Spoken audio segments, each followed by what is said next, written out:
Ayan mga kapatid, magandang araw po sa inyong lahat. Ngayon nga po ay ating pag-uusapan ang isa sa mga controversies ng ating kantahan session special series kung saan akin pong ikukwento sa inyo ng buo ang nangyari noong August 16, 2026 kung saan kasagsagan ng Bible study ng mga Buklod Dasal Kids na hawak ng ating mga basic ecclesial community sa ating parokya. Kung saan ito po ay under the guidance din po ng ating biblical apostolate na walang iba kundi ang ating kapatid na si Sister Deng Tengko. At ito nga po para magkaroon lang po ako ng konting idea, baka mapadali ako dito lalo. Ito po kasing naging eksena natin ng Bible study last Sunday, August 16, 2026, medyo kakaiba, no? Hindi gaya ng mga nagdaang Bible study ng mga bata, talagang normally literal, no? Hindi naman pero mukhang normal naman siya, just in case lang. Hindi gaya ng mga nagdaan talagang recently mabibit-bit ka.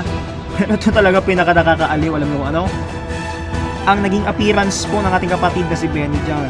Why? It's because of doon po sa kanyang naging appearance, talagang mabibit-bit ka, talagang madadala ka. Magugulat ka pagdating yung pantalon niyang bagong bili, suot niya na. At yun ang unang beses na makita ko yun. Medyo di ba? Medyo nakakadala eh. Kaya pag talaga nababanggit na namin yung ganong uri ng pagiging kakaiba ko. Alam niyo kung bakit? Kasi kasagsagan ng Bible study na nagsasalita ang ating biblical apostolate na si Sister Deng. Nananahimik ako sa isang tabi, nanonood ng cellphone, nanonood ako sa concert ng God is Love na ginawa ko mismo noong May 2. Ito pang medyo nakakaaliw, alam niyo kung ano? Nananahimik ako sa isang tabi. Hindi ko na alam anong nangyayari sa akin kasi tinitingnan ako. Nadala talaga ako, hindi ko alam. Pero nung talaga na nadala ako, hindi ko naman alam na gano'n ang mangyayari. Just in case na mabitbit ka lang, okay na yun. Madala ka lang, okay na rin. Uy, hindi po ganun yun. Baka mapadali ka lalo, mahirap na. Isa pa kasi sa mga naging topic ko way back, no? Medyo talaga na maaliw na lahat ng sino mang maaaliw kasi naging kakaiba rin na naging experience ko dyan. Nung talagang nag-change routine ako, alam mo ano? Kasi ano ko ba sasabihin to? Kasi hindi ko talaga nakalimutan lahat ng nangyari. Tingnan nyo hanggang ngayon, Agosto 20 na, utang na loob, nakakalimutan ko, hindi ko pa rin makakalimutan yung mga nangyari nung linggo. Diba, please lang Lord, utang na loob. Kalimutan yung ahusahan yung mga nangyari nung linggo. Kung ako, hindi ko nakalimutan, pues yung iba nakalimutan yun. Kasi, dalang-dala rin, ako lang talaga pinaka-nadadala eh. One of the most intriguing scenes na nangyari sa akin ay yun lang talaga, yung nangyari lang nung linggo. Kaya kapag talagang nabit-bit ka, nadala ka talaga, naku, automatic na yun. May mangyayari na namang hindi mo type, may mangyayari na namang hindi mo bet. Kaya pag talaga narinig mo na naman to, ay sumabul talaga, lupang na loob lang. Kasi habang nananahimik ako, nanonood ako ng naging concert ko sa 3rd anniversary ng God is Love dito po nakaraang 3 months, nung May 2 lang. Diba? May 2, 2026, nagkaroon ako ng concert sa God is Love. Kinantahan din si Benny dyan nun, hindi pa gano'n ang appearance niya. Kung babalikan natin, yung nangyari palang konsyerto sa God is Love noong May 2, hindi pa gano'n. Diba? Lalo na nung kinakanta na yung mga talagang common prayers na talagang buwis buhay na kinanta. Pero ang pinakabukod tangi dito, yung kinanta po mismo ni Brother Ray sa kasagsagan ng kanilang anibersaryo noong May 2 ay ang witting Glory Be to the Father. Yung tono po, yung mismong nagdala. Yung tono ng keyboard ang mismong nagdala. Kaya alam nyo kung ano nangyari sa akin. Diba pinakikinggan ko yun kasagsagan ng Bible study last Sunday? Alam nyo na ano nangyari? Dalang-dala rin ako noon. Kaya hindi ko na rin na-reconsider. Kasi habang pinapakinggan ko yung tono ng keyboard, kasi si Kuya Adam din na tumugtog doon, dalang-dala nga rin ako doon, wala naman akong kaalam-alam. Wala naman akong kaalam-alam, dalang-dala lang din. Diba? Pag tinugtog natin sa perks yan, okay na yan. Sureball na ako dyan. Wala namang problema ron eh. Diba? Yun ang importante. Kasi pag napadali ka talaga, talagang sigurado na yun. Once or twice, baka mapadali ka eh. Diba? Kasi nung pinapakinggan ko yung naging konserto ko nung May 2 sa God is Love, talagang yung pagkanta talaga ni Brother yan nagdadala bago pumasok yung keyboard kung saan si Kuya Adam ang kumapa. Kasi nung kinakanta na yung Glory be to the Father, talagang kinakanta na ni Brother yun, wala kami kamalay-malay eh. Kasi nung pinapakinggan ko talaga yun, Glory be to the Son, kasi kinakapa ko din sa keyboard yun. Kinakapa ko din sa keyboard yung tono. Hanggang ngayon hindi ko pa rin mag-guess what yung tono. Kinakapa ko na lang gamit yung mga chords. Anak ng tinapa, Diyos ko Lord. Kaya nung talagang kinakapa ko yung mga tono doon sa Glory be to the Father. Kasi tono rin kasi ng Kamuli Spirit yan eh. Kaya nung talaga pinakikinggan ko yun, si Benny dyan talagang lingon sa akin. Sabi ko, bakit ka nakatingin sa akin? Hindi ko naman alam na gano'n ang mangyayari. Mas utang na loob. Kasi nung talagang tinitingnan niya ako, wala akong kamalay-malay eh. Tinitingnan niya lang ako doon sa isang tabi, nananahimik lang ako doon sa... Nananahimik lang ako, nakaupo ako sa may mismo keyboard eh. Kung saan ako lagi nakapwesto pag Bible study nila, doon ako nakapwesto. Nakampusa, diba? Kaya pag talagang ay Diyos ko Lord.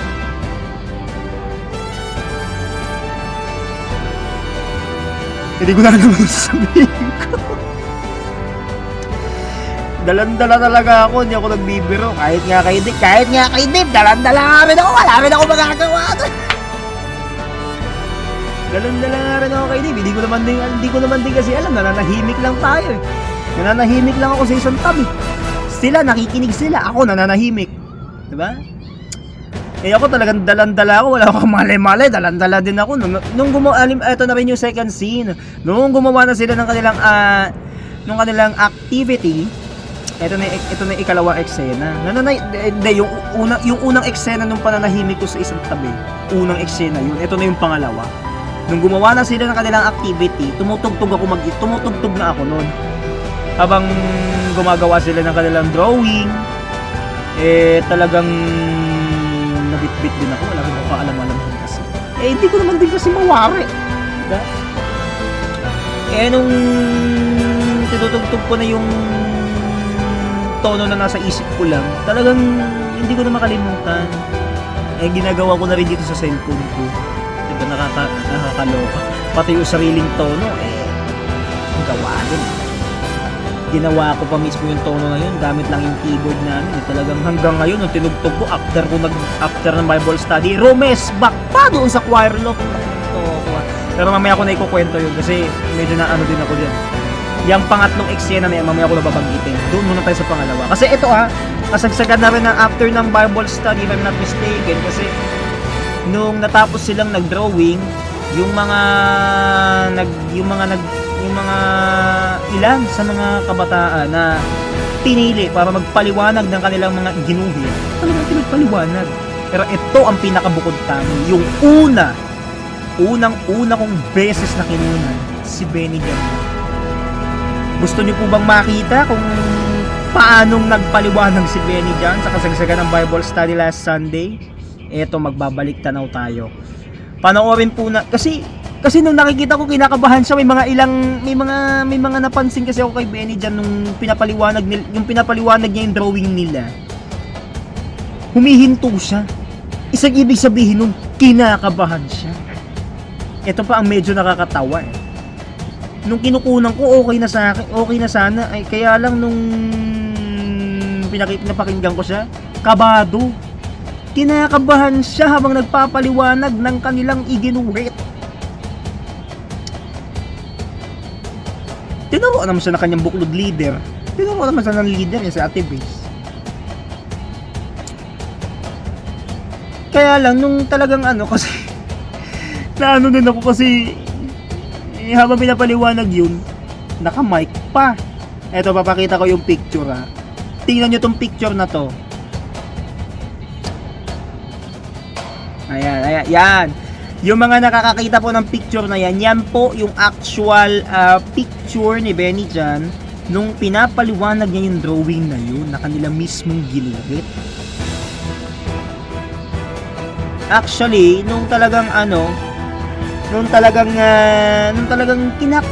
kinakabahan siya. Actually, may actual footage ako noon. Tinunang ko pa nga ng video yung kanyang pagpapaliwanag kasi may mga ilan ako napansin sa video na yon, humihinto siya kasi nag-iisip pa ng ipapaliwanag. So kung babalikan natin yung video, please lang utang na loob, baka magulat kayo. Marami ako nakitang eksena sa video na yun na humihinto siya kasi nag-iisip pa siya na ipapaliwanag doon sa drawing na yun.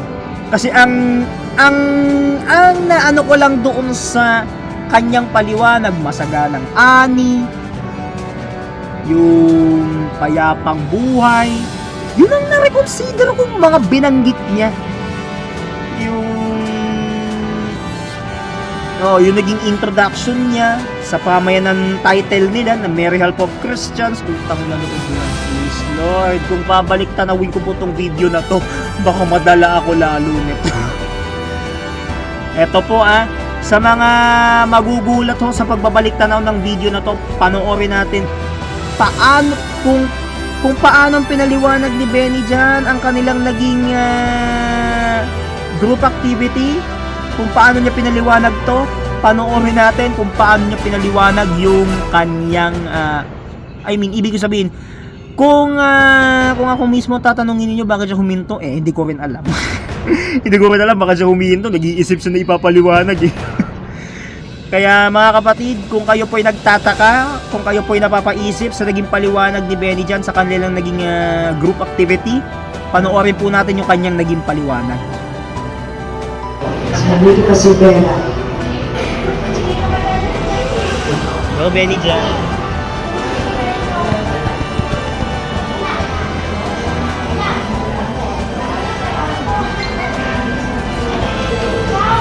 Ito po ang gawa namin from many of the Christians. Ito po ang mundong gusto namin at pangarap na pamumuhay. Mayaman sa kabundukan, walang populasyon, masagana sa ani. Sige, go ahead. Tuloy lang. Masagana sa gulay. At maayos bumabuhay at katahimikan na pamumuhay. Alam mo, nakakatuwa ang mga bata, yung inyong mga aspiration, simple. So ayun, 'di ba? May napansin kayo na humihinto siya sa mga paliwanag na kanyang binanggit kasi nag-iisip pa siya noon. Ang ayon kasi sa mga resilient words na kanya sinabi ay yung masaganang ani, gulay, payapang buhay. Yan lang ang mga na-retrieve kong letra o yung mga salitang kanyang sinabi para lang talaga mabuo yung ganun. Anak ng tinapa. Talagang ako supportive lang ako, wala naman din ako magagawa. Supportive yung kaibigan kahit may edad, kahit matanda na ang korman nyo, naging kaibigan ko pa siya, supportive lang ako doon.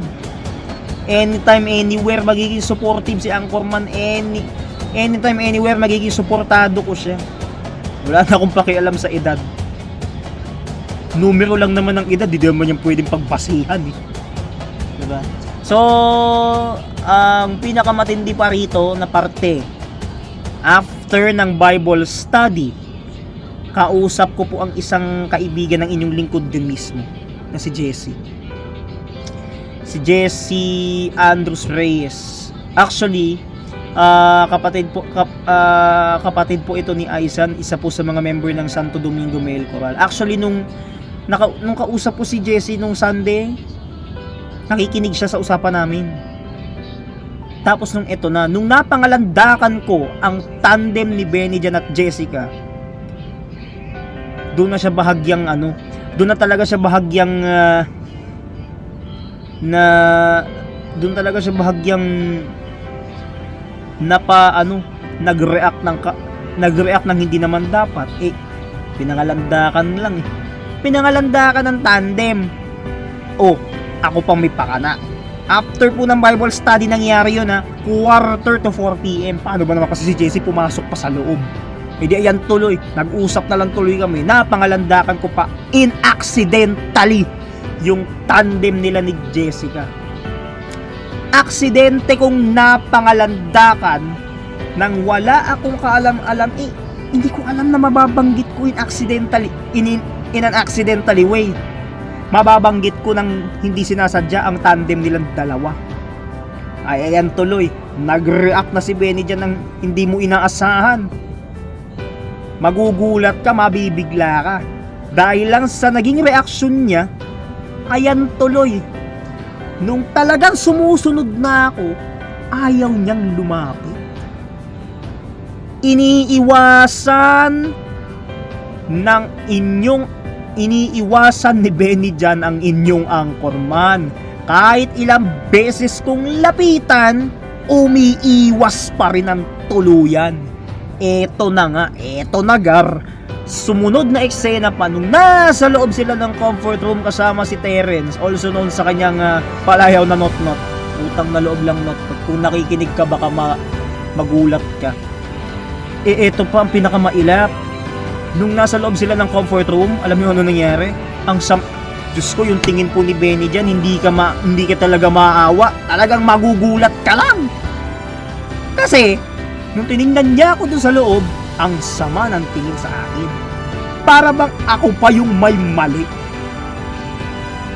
Matapos kong pangalandakan ang tandem nilang dalawa ni Jessica in an accidentally way. Hindi ko naman sinasadya yun. Ako naman talaga may mali. Alam, ang kasalanan ko pa.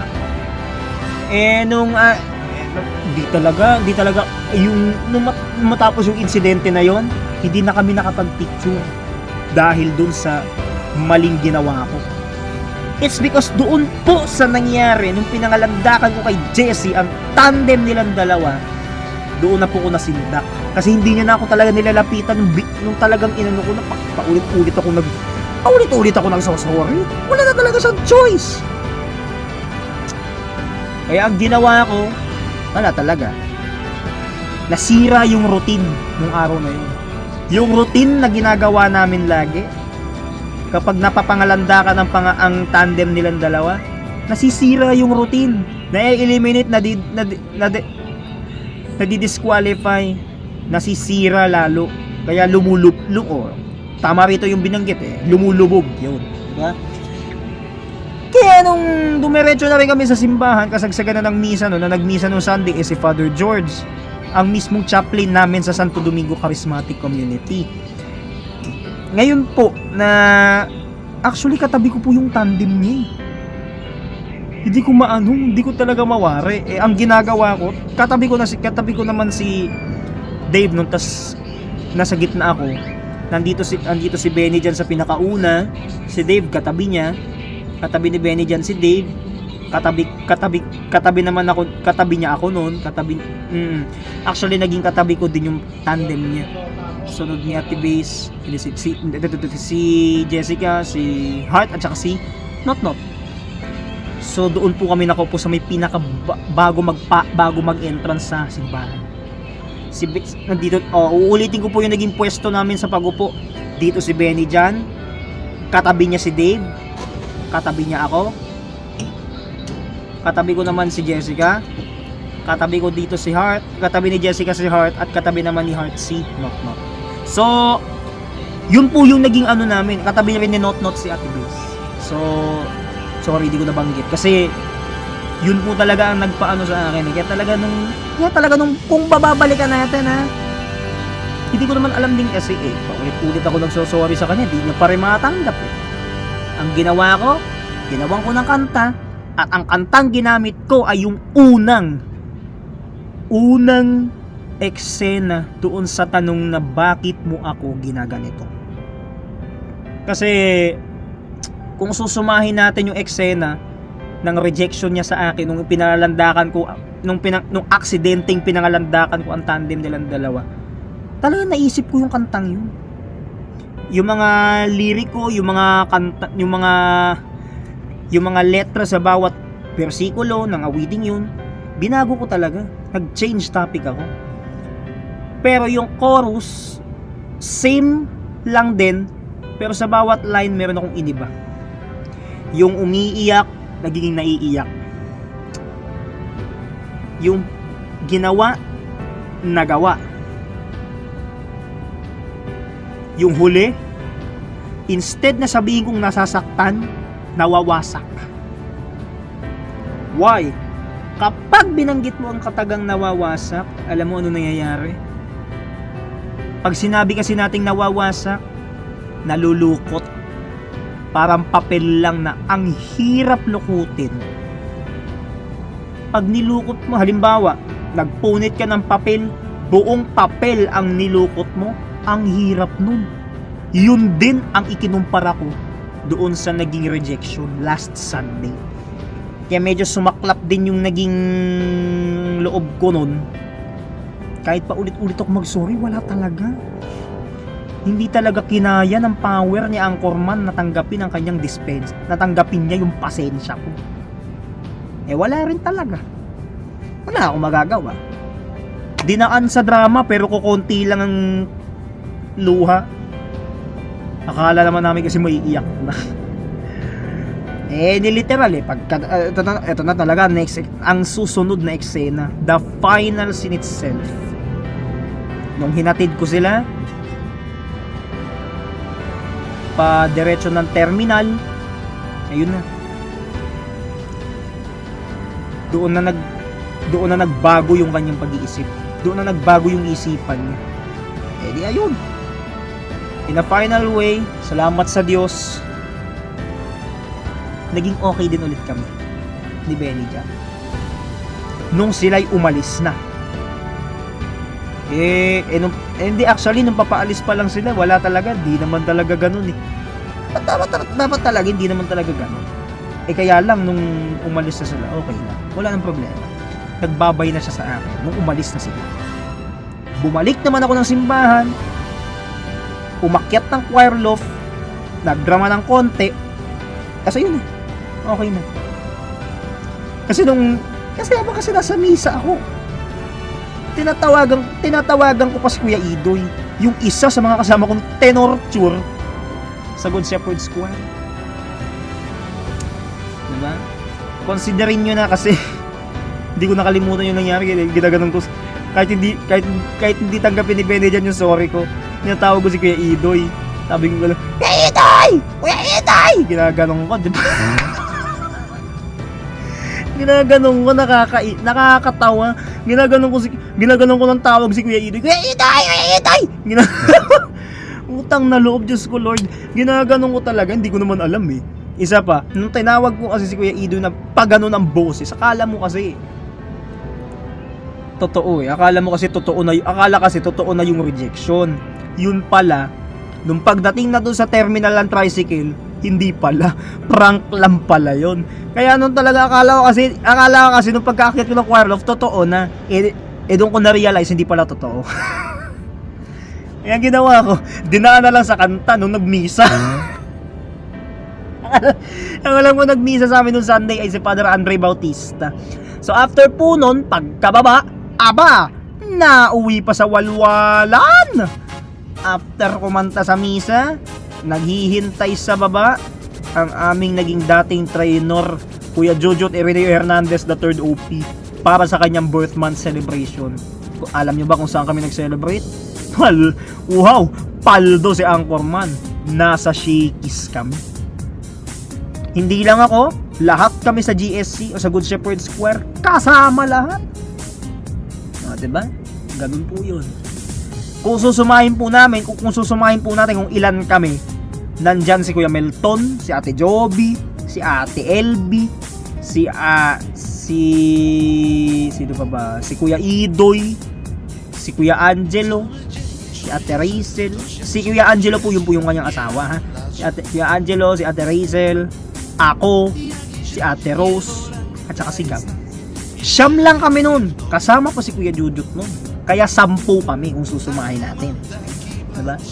So, the rest po doon, the rest po sa mga kasama namin sa GSC, wala kasi of course, si Ate Lisa, wala rin noon, umuwi na yun eh. Si Ate Jane naman, wala rin. Kasi, nirayuma ang tuhod. Namamaga. Ayan na nga ba sinasabi ko. So, habang nagkakasiyahan kami nung kasama namin si Kuya Jujut noon, alam niyo kung ano nangyari? Puro kakatawa yung mga nangyari. Kaya talagang nung hindi na namin alam hindi na namin alam yung hindi na namin alam kung anong mangyayari. Kasi nung pabiro pang kinakanta ni Gab, ang aming trainer ngayon, yung entrance ng hangad. Yung ganito kasi yung naging niya, yung bayan, charot. Ginaganon niya, di ba? Ginaganon niya, bayan, charot. Ginaganon niya eh. Akala niya kasi itutuloy niya, hindi pala. Pabiro pa. Nakakaloka to the highest level. Pabiro niya pa talagang kinunta yung entrance ng hangad. Mambirang buhay ito. Oh, Diyos ko. Pabiro niya talagang kinunta yun. Hindi ko alam, natawa na nga doon ako.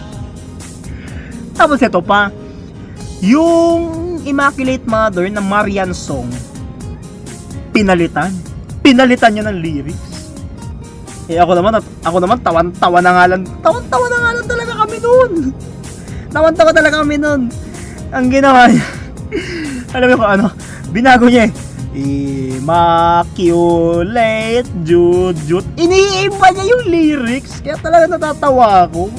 Kung babalikan po natin, nandun po kasi yung voice recording nung nangyaring bonding namin sa Shakey's with the GSC fam kasama si Kuya Jujut. So nandoon po yun. Actually talagang hindi ko makaya, tawa kami ng tawa. Tapos nung talagang pinagkakaisa si Kuya Jujut, hindi ko alam bakit pinagkakaisaan. Ginawa ng Immaculate, ginawang kalinis-linisan, sunod pa ginawang santo. Alam ka ng pusa talagang buhay ito. Ginawa ka ng kalinis-linisan, ginawa ka pang santo. Ano pang, sino ka pa sa palagay natin, di ba? Sino ka pa sa lagay na yan? Sino ka pa sa lagay na yan kung gaganunin ka na? Di ba? Nakakalawa ka to the highest level. Then afterwards, doon na po nagtapos ang naging bonding ng GSC. Nung nagkanya-kanya na kami, hiwa-hiwalay na kami. Tapos kami na lang ni Kuya Idoy ang natira nung ako'y umuwi na. Nung umuwi na kami, si Kuya Idoy na lang mag-isang naglalakad doon papuntang palengke, papunta sa kanyang address actually. So, yun po mga kapatid ang mga eksena na ipinaliwanag ko sa inyo, at yan po'y nangyari lamang nitong linggo, August 16, 2026, kung saan tayo ay nagbalik tanaw sa mga eksenang nangyari magmula nung sa Bible study hanggang sa bonding namin ng Good Shepherd Square kasama si former trainer Kuya Jujut Irineo Hernandez III, OP. So mga kapatid, siguro naman alam nyo na po yung mga magmula sa mga intense and suspense na eksena na hatid ni Benny dyan sa Bible study due to the rejection nung pinangalandakan ko accidentally ang tandem nila ni Jessica, hanggang sa eto na, nauwi na sa playful bonding kasama ang Good Shepherd Square, kung saan kasama natin ang ating naging trainer Kuya Jujut Irineo Hernandez III. Sure naman ako, mula sa mga matitinding eksena hanggang sa naging kasiyahan na, utang na loob lang please, ito po yung mga eksena lamang ng linggo, kasi lahat talaga yan ay talagang ipapaliwanag ko ng buo sa inyo. Talagang magugulat ka from the intense scenes na hinatid ng Bible study due to the rejection of Benny Jan, kung saan aksidente kung pinangalandakan ng tandem nila ni Jessica, hanggang sa naging playful yung mga eksena dahil nagbanding kasama ang Good Shepherd Square with the former trainer itself, Kuya Jujut. Talaga